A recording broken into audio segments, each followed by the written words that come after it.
Bismillahirrahmanirrahim. Assalamualaikum warahmatullahi wabarakatuh. Halo, bagaimana kabar kalian hari ini? Kalian pada sehat kan? Semoga kita semua selalu diberikan kesehatan dan kebahagiaan oleh Allah Subhanahu wa Ta'ala. Amin ya Allah ya Rabbal Alamin. Nah, kembali lagi bertemu dengan saya, Nurmala Dewi. Pada pertemuan kali ini, kita masih akan membahas tentang materi geografi kelas 10 tentang Sistem Informasi Geografis atau SIG. Akan tetapi, sebelum kita mulai pembelajaran, alangkah lebih baiknya kita berdoa terlebih dahulu menurut agama dan kepercayaannya masing-masing. Berdoa dimulai.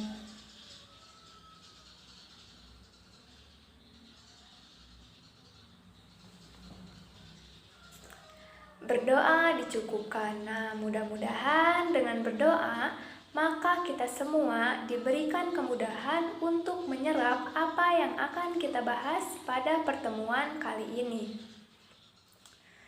Serta satu lagi, karena kita masih berada di situasi pandemi COVID-19, maka saya berharap kalian harus tetap menjaga kesehatan.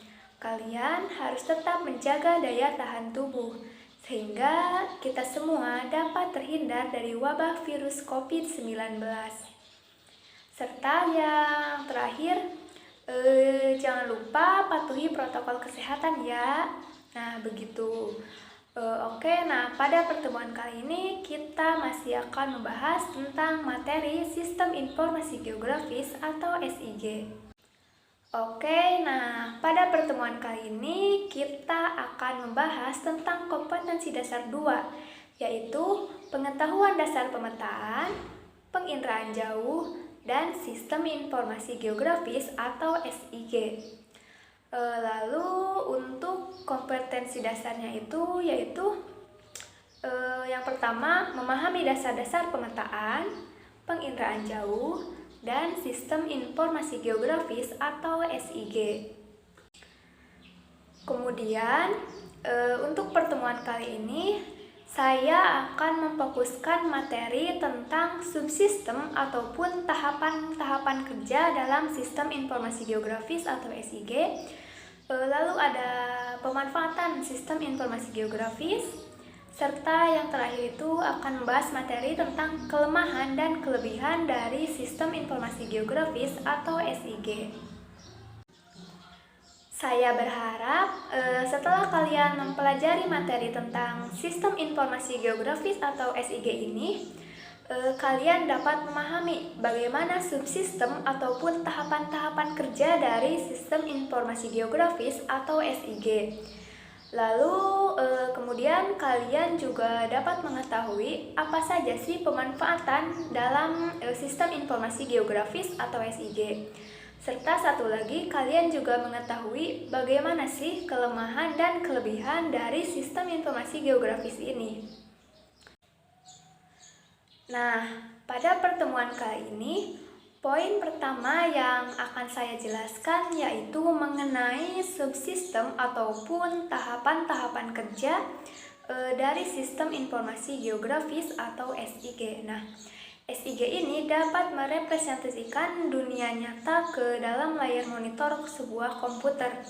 Oleh karena itu, SIG ini sama halnya dengan lembaran peta yang merepresentasikan dunia nyata di atas kertas. Nah, meskipun SIG ini melalui komputerisasi memiliki kelebihan-kelebihan tertentu dibandingkan dengan peta. Nah, akan tetapi sebuah peta dapat disebut dengan SIG karena juga menginformasikan data-data dalam suatu ruang ataupun permukaan bumi. Nah, informasi yang disajikan oleh SIG ini tidak keluar begitu saja. Nah, untuk memperoleh data yang sesuai dengan keinginan kita, ada tahapan-tahapan tertentu yang harus dilakukan. Nah, apa saja sih tahapan-tahapannya? Maka akan saya bahas pada slide berikutnya. Tahapan-tahapan dalam sistem informasi geografis ini bisa kalian lihat ya pada gambar di samping. Di antaranya itu ada input data atau masukan data, ada manipulasi dan analisis data, serta yang terakhir itu ada output ataupun keluaran data. Nah, itu merupakan tahapan-tahapan dari sistem informasi geografis. Nah, untuk lebih jelasnya maka akan saya jelaskan lebih lanjut di slide berikutnya. Tahapan yang pertama yaitu tahapan persiapan. Sebelum kita melakukan proses pemasukan data ke dalam suatu komputer, maka perlu dilakukan suatu persiapan terlebih dahulu. Nah, persiapan-persiapan tersebut dilakukan ataupun diperlukan supaya pekerjaan pada tahapan selanjutnya akan lebih mudah, lebih cepat, lebih tertib, dan efisien. Nah, sehingga dapat mengurangi kesalahan pada tahap-tahap berikutnya. Adapun dalam tahapan persiapan ini terdiri dari 3 kegiatan. Nah, yang pertama ada kajian kebutuhan, yang kedua ada pembuatan konsep dan rencana analisis, serta yang ketiga itu merancang siklus basis data. Nah, kita membahas poin yang pertama dulu, yaitu kajian kebutuhan. Nah, pekerjaan S3 ini didasarkan akan kebutuhan informasi yang diperlukan oleh suatu masyarakat penggunanya. Nah, oleh karena itulah, sebelum memanfaatkan sistem informasi geografis ini, diperlukan konsultasi serta wawancara dengan pengguna informasi, atau lebih khususnya lagi wawancara dengan pemegang suatu proyek. Nah, berdasarkan informasi tersebut, maka dapat ditentukan sumber data yang diperlukan, lama pekerjaan, biaya, ataupun yang lain sebagainya. Lalu dalam tahap persiapan ini ada juga pembuatan konsep dan rencana analisis. Nah, pada tahapan ini dikembangkan konsep dan rencana analisis berupa penentuan peta-peta tematik yang dibutuhkan untuk disusun. Nah, pekerjaan analisis tersebut tentu saja harus didasarkan pada suatu teori. Jadi, peta-peta tematik yang dibutuhkan dan akan disusunkan ini harus didasarkan ada teori ataupun harus bersifat logis. Serta yang terakhir dalam tahap persiapan ini yaitu ada kegiatan merancang siklus basis data. Nah, maksudnya itu pada tahapan ini dilakukan perencanaan pengorganisasian data yang akan dimasukkan ke dalam suatu sistem. Perencanaan tersebut juga harus didasarkan pada kajian kebutuhan dan sumber data yang harus disediakan. Nah, mungkin itulah penjelasan mengenai tahapan yang pertama, yaitu tahapan persiapan. Tahapan yang kedua yaitu masukan ataupun input data. Nah, masukan data merupakan fasilitas dalam sistem informasi geografis yang dapat digunakan untuk memasukkan data dari mengubah data asli ke dalam bentuk yang dapat diterima dan dapat dipakai dalam sistem informasi geografis. Input data dalam S3 ini diawali dengan mengumpulkan data, baik itu data lapangan maupun dokumen-dokumen penelitian yang baik berupa peta, data statistik, ataupun suatu citra. Data tersebut yang masih bersifat analog ini diubah terlebih dahulu menjadi data digital supaya data ini dapat diolah. Data yang telah diubah menjadi data digital tersebut disebut dengan database ataupun data dasar. Dalam tahapan input data ataupun masukan data ini terdapat proses masukan data. Nah, proses masukan data dalam sistem informasi geografis yaitu dapat dilakukan dengan beberapa macam metode. Di antaranya ada penyiaman, digitasi, tabulasi, penyuntingan, dan pemberian data atribut. Dalam tahapan masukan ataupun input data juga terdapat sumber data-data. Nah, data yang dapat diolah dalam SIG ini diperoleh dari beberapa sumber. Sumber yang pertama yaitu ada data penginderaan jauh. Data penginderaan jauh ini dapat berupa citra, citra foto maupun citra non-foto. Dan apabila sumber data berupa foto udara, maka data tersebut harus diolah terlebih dahulu dengan cara interpretasi, lalu kemudian disajikan dalam bentuk peta. Namun, apabila berupa citra satelit yang sudah dalam bentuk digital, maka dapat langsung digunakan setelah dilakukan koreksi seperlunya. Lalu yang kedua, ada data teristris ataupun data lapangan. Nah, data teristris atau data lapangan ini yaitu data yang diperoleh dari hasil pengukuran secara langsung di lapangan dengan menggunakan alat ukur, observasi, ataupun wawancara. Contoh dari data teristris ini yaitu ada data kemiringan lereng, data debit sungai, data curah hujan, ataupun data persebaran penduduk dan yang lainnya. Nah, data teristris ini dapat disajikan dalam bentuk peta, tabel, grafik, ataupun hasil perhitungan saja.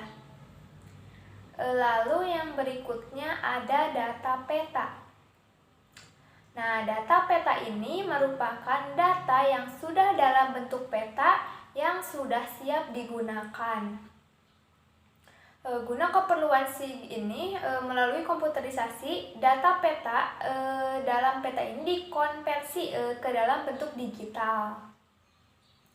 Lalu sumber data yang ketiga, ada sumber data statistik ataupun laporan penelitian. Nah, data statistik ini merupakan data dari hasil catatan statistik yang dapat berupa angka, tabel, laporan sensus, ataupun yang lainnya. Nah, data statistik ini diperoleh dari Badan Pusat Statistik atau BPS yang menyediakan data mengenai kependudukan maupun lembaga-lembaga statistik lainnya. Dalam tahapan input atau masukan data juga terdapat proses masukan data. Nah, proses masukan data ini ada dua jenis data yang diinput dalam sistem informasi geografis atau SIG, yaitu yang pertama ada data spasial dan yang kedua ada data atribut. Nah, yang pertama data spasial. Nah, data spasial ini untuk memasukkan data ke dalam SIG dapat dilakukan dengan dua cara, yaitu melalui digitasi dan penyiaman ataupun scanning. Proses digitasi ini terdiri dari 4 tahapan. Nah, 4 tahapan ya, yaitu yang pertama penyiapan peta yang akan didigitasi, yang kedua menentukan koordinat peta, yang ketiga mengedit data sebelum disimpan ke data dasar, serta yang keempat memasukkan atribut dengan kode. Lalu ada juga penyiaman ataupun scanning. Nah, yaitu dapat dilakukan dengan menggunakan detektor elektronik yang dapat bergerak. Nah, penyiaman yang terkenal adalah penyiaman tabung ataupun drum scanner dan penyiaman datar ataupun flatbed scanner. Lalu data selanjutnya ada data atribut. Nah, data atribut suatu objek ini dapat berupa data kualitatif dan data kuantitatif. Nah, yang pertama, apa itu data kualitatif? Nah, data kualitatif yaitu data hasil pengamatan yang dinyatakan dalam bentuk deskriptif yang diperoleh dari pengisian angket, wawancara, tanya jawab, dan yang lainnya. Nah, data kualitatif ini berfungsi untuk memperlihatkan perbedaan jenis dan rupa. Contoh dari data kualitatif pada peta tata guna lahan antara lain pemukiman, sawah, kawasan industri, dan hutan ataupun yang lainnya. Nah, Lalu yang kedua ada data kuantitatif. Nah, data kuantitatif yaitu data hasil pengamatan yang dinyatakan dalam bentuk bilangan. Data kuantitatif ini berfungsi untuk memperlihatkan perbedaan nilai dari suatu objek. Tahapan kerja sistem informasi geografis yang selanjutnya yaitu manipulasi dan analisis data. Nah, pada tahap ini dilakukan analisis sesuai dengan kebutuhan yang telah ditentukan pada tahapan persiapan. Biasanya analisis ini dilakukan dengan melakukan penggabungan ataupun tumpang susun dari beberapa peta ataupun overlay suatu daerah dengan skala yang sama. Nah, penggabungan tersebut akan menghasilkan suatu peta baru ataupun komposit yang siap untuk dianalisis lebih lanjut sesuai dengan kebutuhan.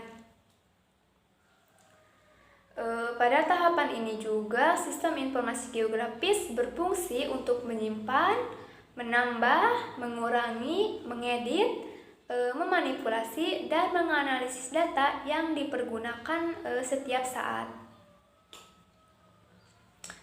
Manipulasi dan analisis data dengan bantuan sistem informasi geografis ini dapat dilakukan dengan mudah dan juga cepat dibandingkan dengan cara yang manual ataupun cara yang konvensional.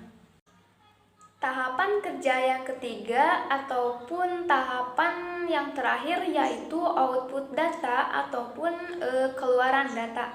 Nah, keluaran data ini merupakan tahapan akhir dari tahapan kerja sistem informasi geografis.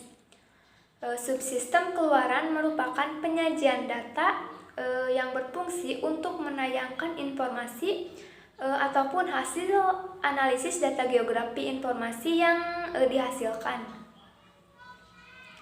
Tahapan ini menggambarkan ataupun memvisualisasikan data yang diolah dalam sistem informasi geografis dapat berbentuk peta, tabel, grafik, bagan, ataupun hasil perhitungan melalui informasi-informasi tersebut. Nah, penggunaan data dapat melakukan identifikasi informasi yang diperlukan sebagai bahan dalam pengambilan kebijakan ataupun suatu perencanaan. Walaupun para ahli geografi ini mempelopori pengembangan sistem informasi geografis, pemanfaatannya itu tidak lagi menjadi monopoli para ahli geografi. Nah, hal ini dikarenakan banyak sekali bidang kehidupan dan disiplin ilmu yang memerlukan informasi tentang ruang ataupun lokasi. Nah, apa saja sih pemanfaatan sistem informasi geografis yang berguna dalam berbagai bidang kehidupan manusia? Maka saya akan menjelaskannya pada slide berikutnya. Pemanfaatan sistem informasi geografis yang pertama yaitu dalam bidang pendidikan. Nah, dalam bidang pendidikan, SIG ini digunakan untuk menentukan suatu lokasi sekolah, membuat sistem informasi pendidikan, dan sebagai alat bantu pemahaman pada pembelajaran geografi. Lalu yang kedua ada dalam bidang transportasi dan perhubungan. SIG ini digunakan dalam manajemen pemeliharaan dan perencanaan perluasan jaringan transportasi, penentuan jalur transportasi yang efektif, analisis rawan kemacetan dan bahaya kecelakaan, serta yang lainnya. Lalu yang selanjutnya ada dalam bidang telekomunikasi. Nah, di dalam bidang ini SIG dimanfaatkan dalam perencanaan, pemeliharaan, dan analisis perluasan jaringan telekomunikasi. Sistem informasi geografis juga dimanfaatkan untuk pembuatan sistem informasi pelanggan dan fasilitas-fasilitas umum telekomunikasi lainnya. Lalu yang berikutnya ada manfaat dalam bidang ekonomi, bisnis, dan marketing. Nah, SIG ini bermanfaat untuk menentukan lokasi-lokasi bisnis yang strategis ataupun yang mempunyai perspektif untuk pasar, swalayan, supermarket, dan yang lainnya dengan memperhatikan lokasi suatu konsumen ataupun pelanggan. Lalu bidang selanjutnya adalah bidang militer. Nah, dalam bidang militer, SIG ini sangat dibutuhkan dalam penyediaan data spasial untuk analisis rute perjalanan logistik dan peralatan perang. Lalu, SIG ini juga bermanfaat untuk pembuatan peta elektronik yang dihubungkan dengan radar yang akan mendeteksi kendaraan-kendaraan ataupun pesawat tempur militer tersebut. Yang keenam ataupun bidang selanjutnya ada bidang geologi, pertambangan, dan perminyakan. Nah, dalam bidang ini, sistem informasi geografis digunakan untuk menentukan lokasi pertambangan, geologi, dan perminyakan dengan memperhitungkan keamanan para pekerja tambang dan memperhatikan kelestarian lingkungan. Sistem informasi geografis dapat digunakan pula untuk menganalisis limbah yang merupakan hasil sampingan dari industri tambang tersebut. Lalu bidang selanjutnya ada bidang lingkungan. Nah, dalam bidang lingkungan, sistem informasi geografis ini digunakan untuk melakukan analisis dan pemantauan pencemaran, baik itu pencemaran udara, pencemaran air, limbah berbahaya, maupun yang lainnya. Lalu selanjutnya ada dalam bidang perpajakan. Nah, dalam bidang ini SIG dapat dimanfaatkan untuk memperkirakan potensi pendapatan dari sektor pajak PBB ataupun sektor pajak bumi dan bangunan. Nah, pada bidang ini, sistem informasi geografis digunakan untuk membuat sistem informasi penarikan pajak dari sektor periklanan yang berasal dari perizinan dan pemasangan iklan yang terkait dengan data spasial, baik itu posisi, ruang, dan masa berlakunya. Nah, lalu manfaat yang selanjutnya ada dalam bidang perencanaan. Nah, dalam bidang perencanaan, SIG ini dapat menjadi alat yang tepat dalam perencanaan pemukiman, transmigrasi, perencanaan tata ruang wilayah, perencanaan kota, ataupun perencanaan yang lainnya. Lalu yang ke-10 ada bidang sumber daya alam. Nah, dalam bidang ini SIG bermanfaat untuk investasi, manajemen, dan kesesuaian lahan untuk pertanian, perkebunan, kehutanan, perencanaan tata guna lahan, dan yang lainnya. Lalu yang selanjutnya ada dalam bidang hidrologi dan kelautan. Nah, dalam bidang ini, sistem informasi geografis bermanfaat dalam kegiatan inventarisasi dan manajemen stasiun pengamatan pasang surut, manajemen daerah pesisir pantai, manajemen daerah wisata laut, dan yang lainnya.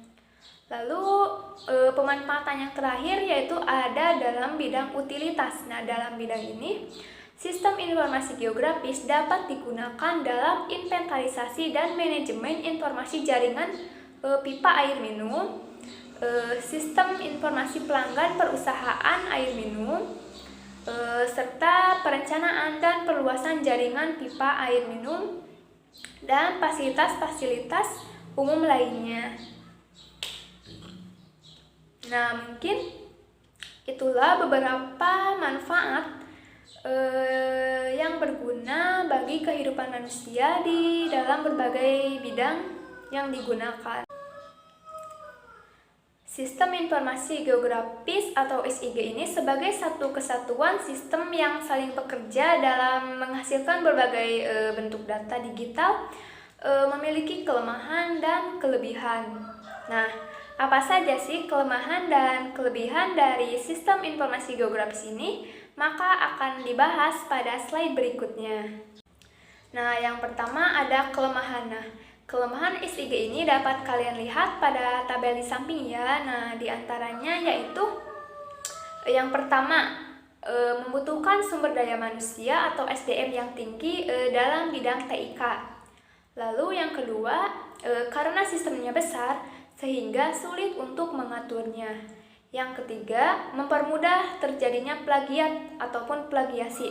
Nah, yang keempat, pengembangan sistem informasi membutuhkan waktu yang lama karena membutuhkan konsentrasi yang tinggi.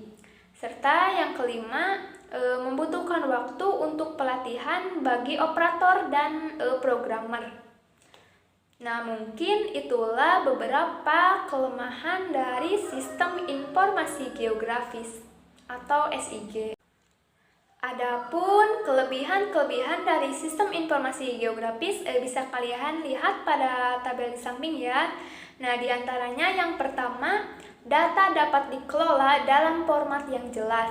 Yang kedua, biaya murah dibandingkan dengan melakukan survei langsung ke lapangan.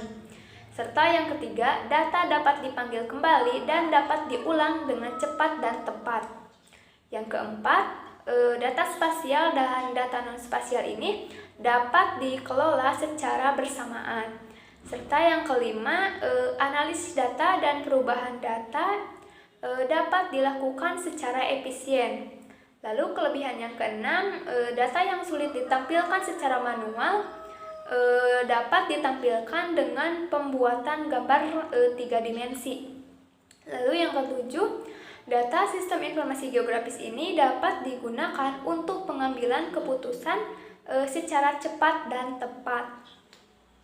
Nah, itulah beberapa kelebihan dari sistem informasi geografis ataupun SIG. Baiklah, mungkin untuk pertemuan kali ini saya cukupkan sekian. Mohon maaf apabila terdapat banyak kekurangan dan kesalahan. Jangan lupa kalian harus tetap semangat, sehat selalu, dan bahagia selalu. Terima kasih. Wassalamualaikum warahmatullahi wabarakatuh.